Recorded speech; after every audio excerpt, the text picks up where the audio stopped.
Hello, everybody. Thank you and welcome again to Total Travel Time. So today we have a special guest. I introduced myself before in the introduction. My name is Arturo.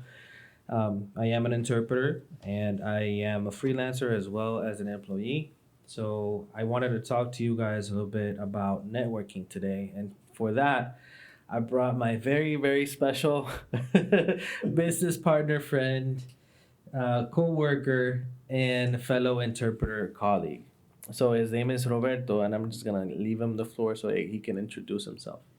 Thank you very much for having me here. As you very well said, my name is Roberto. I'm also an interpreter. I've been doing this for quite some time.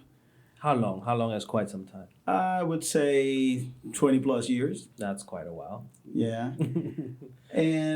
But I recently came to live here in the States, so I've only been doing it here in the States since 2021. So okay, so you were an interpreter and you were in overseas. So you were in a different country. Now you're in the U.S. That's correct. Okay. Most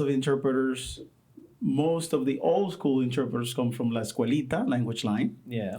And then, Valga la cuña. see, we learned there. The journey started there and it still keeps going. But I'm just thinking. So right now, we're coming from the point of view that you, besides being an interpreter for quite a while, you have had your businesses and you still have business. So you, more than being an interpreter, you're also an employer. So you work with many interpreters in that same capacity. That's true. At some point of my life, I believe I'm still are what we call todólogo. Because I was the administrator of the company. I was operations manager. I was also an interpreter. At some point, I also did quality. I also train. I still train.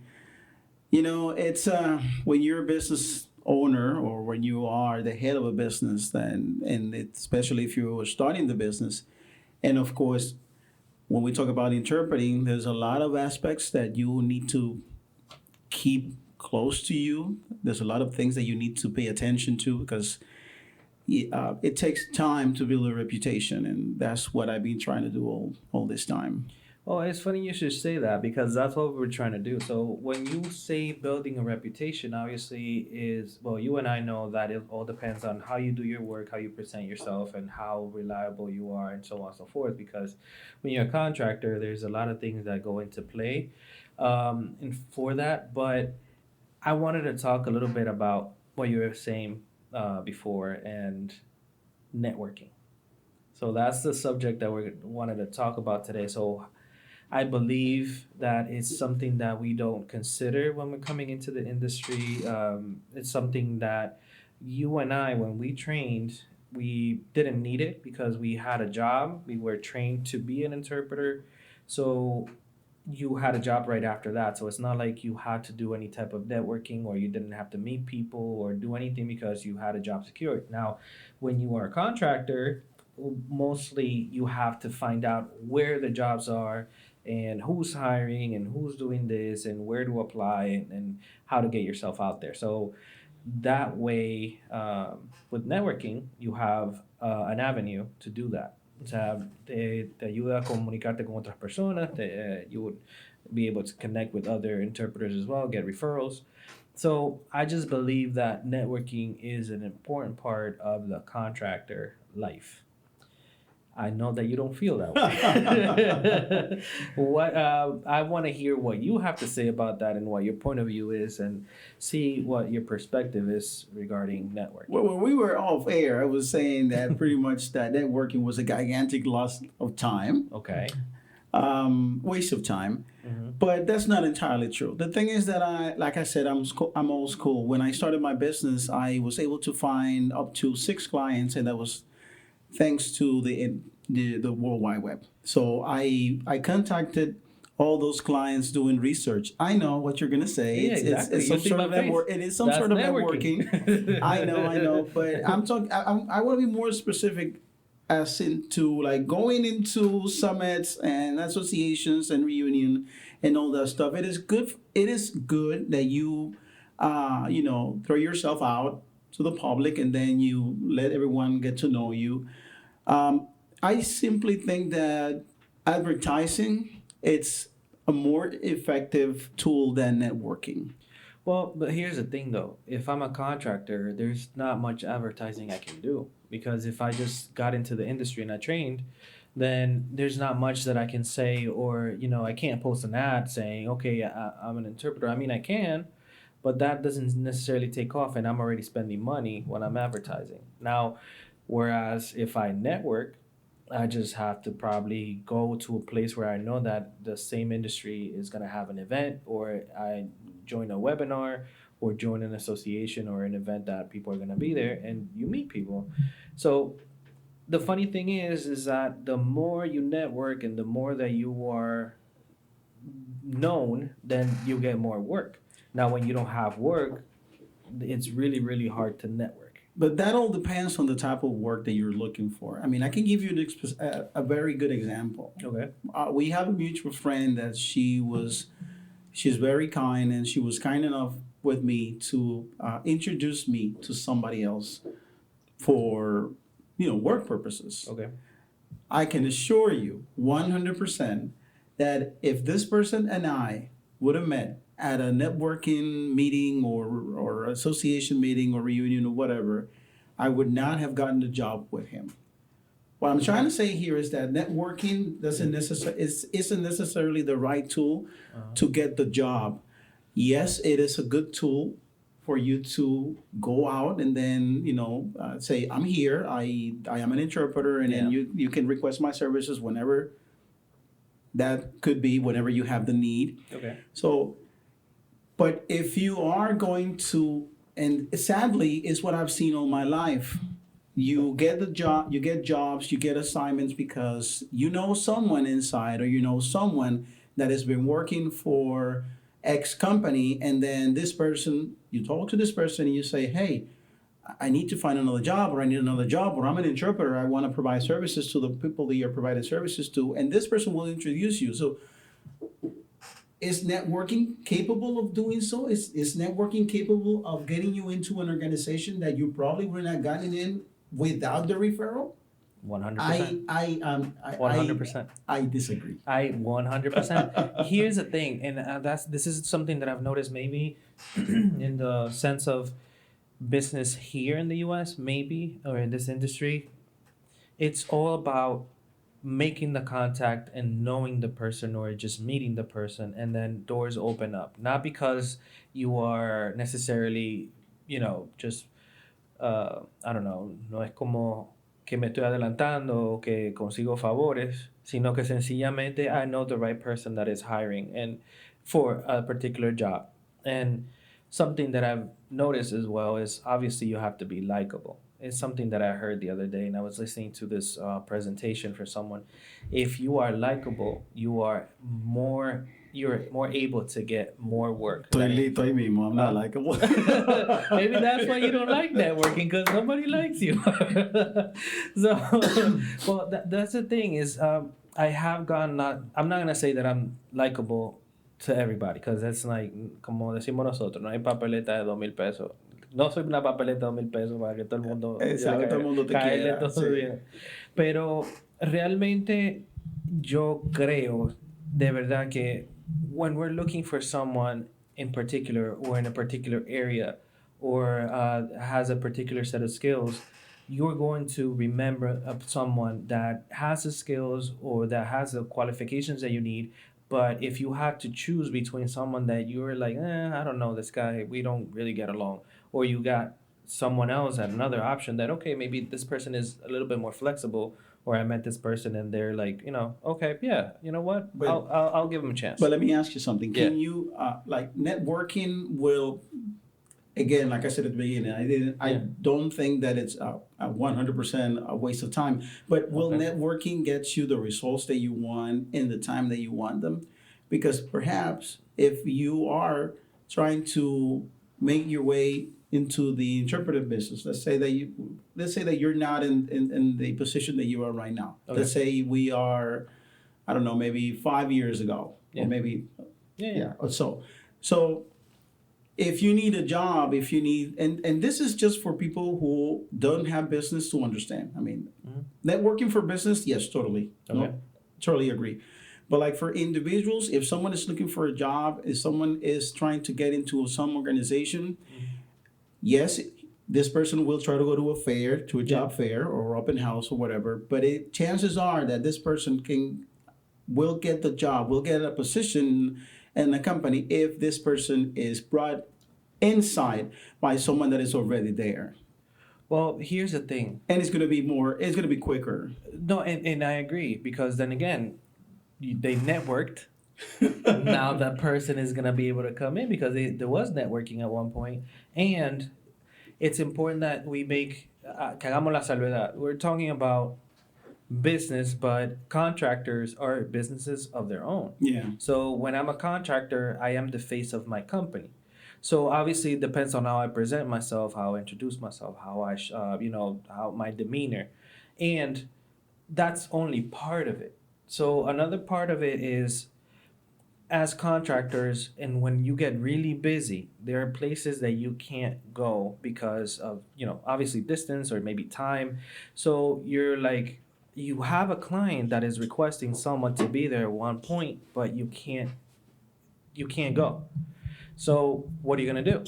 So the first thing you're gonna think of is the people that you know that are in that area or that have the skill set that you're looking for. So all I'm saying is with a little networking, you make yourself an option to that person that that person did not have before.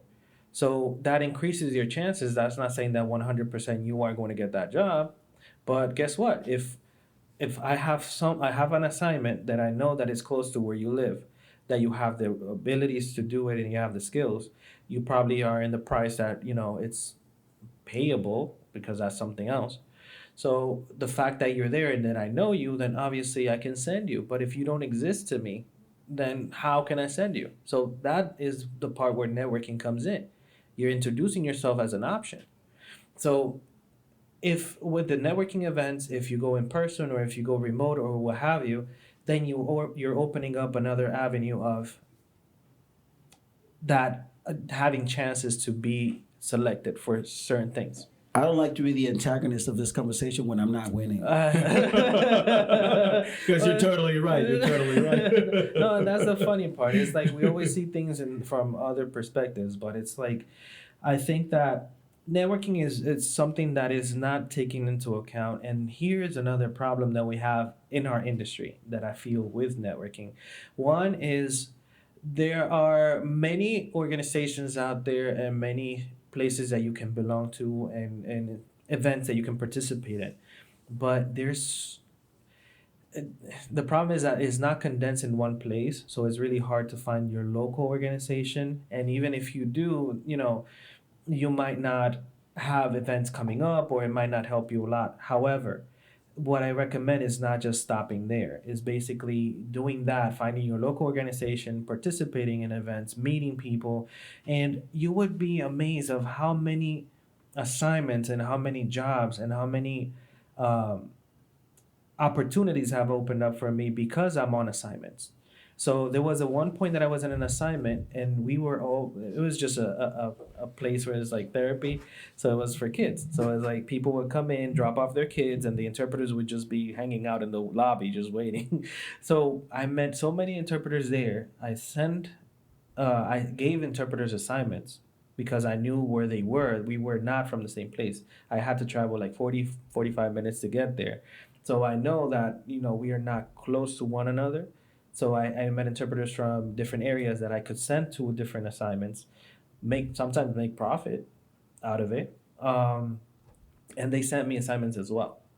So just the fact that I got to go on assignments, it was better for me. Now to get to those assignments, and obviously you have to reach out to different organizations. You have to just do your search on the internet. Just look up for, agencies that are hiring or whatever, and just start reaching out.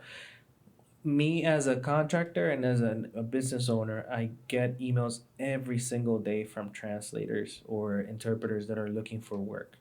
What I'm amazed, Yeah. and I need to stop you right there Yeah, because yeah. ever since I got here, Yeah. it's shocking to me the shortage of interpreters Yes. that there is, and it has been Yeah. for quite some time. Yes. I'm sure that even before I got here, No, yeah, more now. and not only the shortage, but the demand. I mean, Yeah. there's a lot of organizations here, but the really the irony is this the contrast to this is that in I would say that in the same token, there's a lot of people here. There's a lot of organizations, agencies that, although they need the interpreter services, they don't actually acknowledge that. They don't realize that. I mean, they probably acknowledge and realize that they need the interpreter services, but they rather sometimes, use people that are bilingual, and obviously that carries a risk. Absolutely. But then you and I know that. But then the problem is, and I was getting to the point where the disconnect there with the need and the actual offer, the offer and demand, the disconnect is a lack of networking. The fact that I need someone for my service or I need someone to provide the service, but I don't know where to find them. The problem is that since I don't know where to find them, then I can just, I'm out of options. I'm just gonna, okay, this person is bilingual. Hey, come and interpret for me for this conversation. It works one day, and then it's like, oh, okay, I solved that problem. So you can say that it's a networking problem because It's a factor. I mean, I wouldn't say it's like the solution. My bad. yeah, but let's say I'm a person that is trying to get services. I need to provide services to Spanish speaking clients. Yeah, for example. So for example, I don't know that there are interpreters out there because there are not enough networking or advertising, let's say, campaigns or factors here. Or is it that I don't know that I should use an interpreter, a professional interpreter, instead of someone that is just bilingual? I think that it's a combination of things because I think that we still have a lot of pushback in the industry in the sense of people saying, "Oh no, I'll just use Google Translate. No, yo resuelvo. Fulanito habla español." So there's a problem with. Traducir. Va a traducir. Puedo poner ella me va a traducir. Ven acá para que me traduzca. So the problem is that ignorance, in the sense of not, not demeaning anybody, but it's just the fact that they don't know. The less that you know, then the more difficult it is to prove a point. So there's people that believe that you could just, well, we all know this. Is basically anybody says that you could just say one thing. Oh no, it's a simple conversation. It's fine. Yeah. And then they're talking financial terms or mortgages or hospitals. And then or you see that the English speaking person says like 15 words, and then you hear like just 3 words. three in words, and Spanish. it's like, oh yeah, but they're translating for me. So the problem is that the ignorance is an issue, and the pushback is just the resistance to change. It's just the fact that I need to prove that I'm right. Sometimes the ego is strong. So the person in charge or the person that makes a decision sometimes doesn't make the decision because they don't believe that to be necessary. Sometimes when they move that person from a position, someone that is recognizes the value of having a professional do the services, and then they move them from that position, then it's lost. So there's many different factors there. But what I mean is that, and going back to the subject with the networking, is the fact that we know that the option is there. We are advertising our services. We put it on Facebook. We put it on Instagram, and we say, "Okay, I'm an interpreter. This is what I do." The fact that people can see what you do and they know what you do. When the opportunity comes and they do decide to use a professional, then they can reach out to you. But they can't do that unless you are doing some type of advertising or networking or putting yourself out there. There's many organizations, for example, that have a roster. They have a directory. So once you join, then you are on that directory. And if an agency is looking for someone on that area, they can find you, for example. Well, I'm no longer trying to grab straws here, so 'cause I am already out of arguments. But yeah, I believe that the networking will help you, but I'm still a firm believer that if you advertise enough, I mean, yes, networking is definitely going to play a part there, but do you think which one will be I'm kind of sound like the person doing the interview now. But you are. Yeah, but We're just what do not- you think it will work? It will work best What? to try to make people understand that they need interpreters. Sometimes it's ignorance, and I don't understand why people get upset when they call them ignorant. Ignorance is just Yeah, lack yeah. of knowledge of something. Yeah. But people will always get offended, It's just especially in it's, these times. it's probably the intention behind it. It's like no lo mismo ignorante a decir oh you are And whoever is saying it, like una cara de pelo, así, "Usted es un ignorante." Usted un ignorante. And then like, you see the face, and then it takes a Like, different no, context. I'm just trying to say that you ignore things that you're not familiar with. So, Yeah. do you think that there are business owners or agencies that believe, either because of choice or ignorance, that they do not need a professional interpreter, and instead they can just solve the problem that they have at hand right there with a bilingual person? Think about it. And will you think that networking is going to help solve that? It has helped. Okay. Actually, and I'm speaking from experience. We have clients that have come from networking events. True. So they're business owners, and they participate in events, and we're there, and we actually meet, and we can explain what the differences are between using a professional and a non-professional, Yeah. and it helps. We I have had clients. remember I remember doing a couple of assignments for a client that we have that is close by, and then when we finished the session, they would come to me and say, "I did not know this was this way. I mean, I Yeah. did not know that this could be done so correctly. I Yeah. mean, we were using someone, a Spanish speaking person, and you could tell that our clients will leave the room Yeah. with a lot of doubts. Yeah. And then now we have you guys providing the service, and all I can think is, why didn't this occur to us before? Why didn't we think about this before? Oh no, everything happens with the one person that magically gets the idea, oh my gosh, maybe we could use interpreters. Out of thin air. Yeah, out of thin air. When that happens magically, then the doors open up and it's like, oh, it's fantastic. But then before that, you have the resistance. But if I'm thinking about it from this point of view, and I know that you can relate, as business owners, you bootstrap things. Yeah. Is basically you do what you have, what you can with what you have. So an additional expense might represent, a hindrance to your services or to your company. You don't see the value, you don't see a return on that investment, and when you don't see that, then it's like you're not motivated to do it. So you just get someone from there. Another thing is that people don't understand what the role of the interpreter is. So sometimes they hire somebody that is bilingual, and no, I have an interpreter, and it's not necessarily. So we have a client like that that has requested our services on site, and then when we have to say this is outside of our scope of practice, then there's a little pushback, Yeah. and then they end up hiring someone bilingual to do the interpreter job and the whatever job that they want. And if that makes sense for their operations, I mean, it makes sense. El intérprete no me quiso ayudar No con me el quiso cliente, ayudar. por eso yo perdí una venta. That's it. Yeah. And like, no, that's not what we're there for. Exactly. So people don't know how the general population, general public, they don't know how to use our services. And then again, and we're talking about the country, and honestly, I'm speaking out of ignorance here. See? Yo soy ignorante. I don't know how big the business is in other countries and other continents, but in the US, for example, it's huge. So you have so many people that need the service, and this needs it and has availability for it, and still there's so much pushback. So I don't know. I mean, meaning basically with the networking part again, is at least when that person is looking for that option, then at least they can find it in us. Yes, and another thing that I wanted to say is we have an issue with people in our industry that are very, very introverted.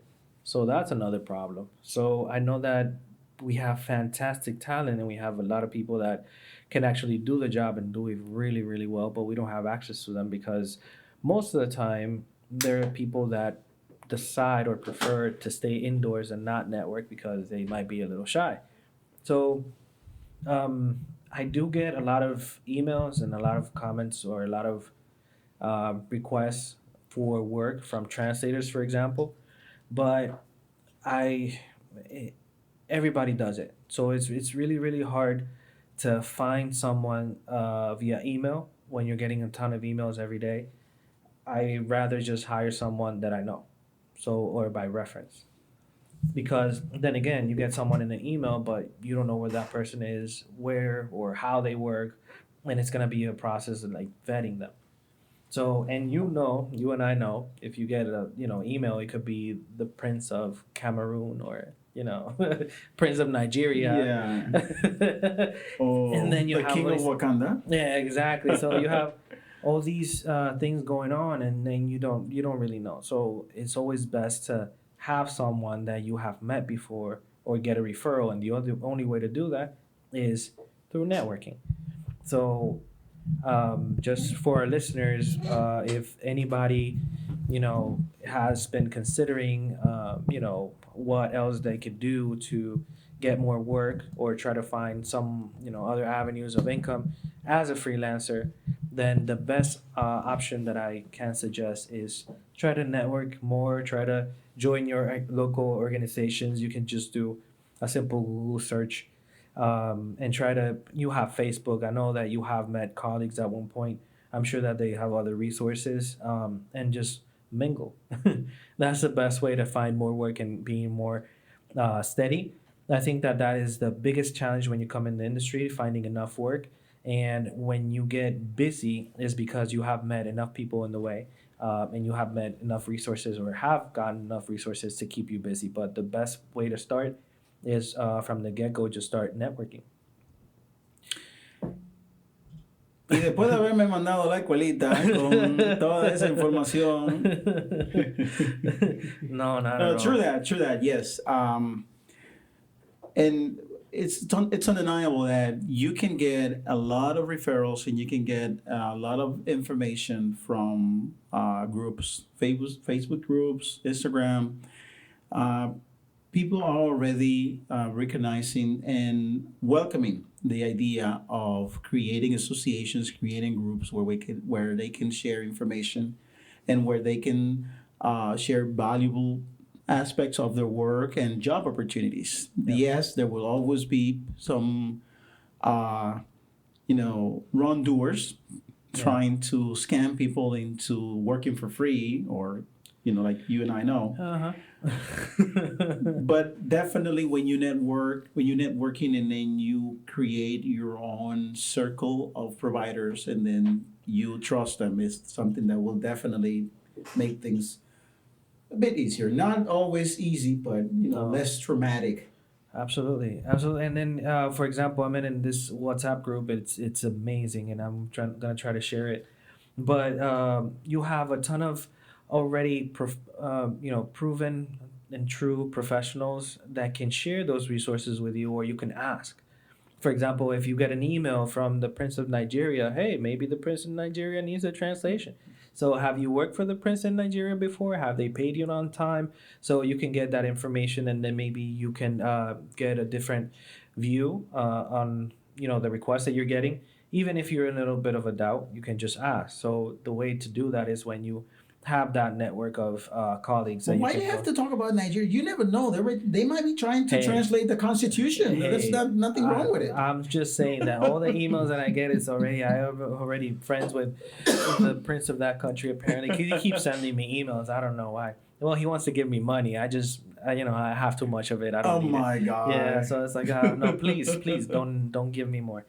So, in essence, that's what we wanted to talk to you guys today about the importance of networking and if it's worth it or not. So, again, just get out there, just meet people, meet colleagues, and participate in organizations and events. It's definitely worth it. So, then again, we'll be here for the next episode. Remember, we're gonna have episodes every Monday. And if you have any suggestions or any feedback, we're gonna leave our contact information somewhere easy to find, and we can share different subjects. Or if you have any ideas or suggestions, then we're open to them. So thank you so much for listening, and hopefully you got to work safely and home safely as well. See you next time. See you.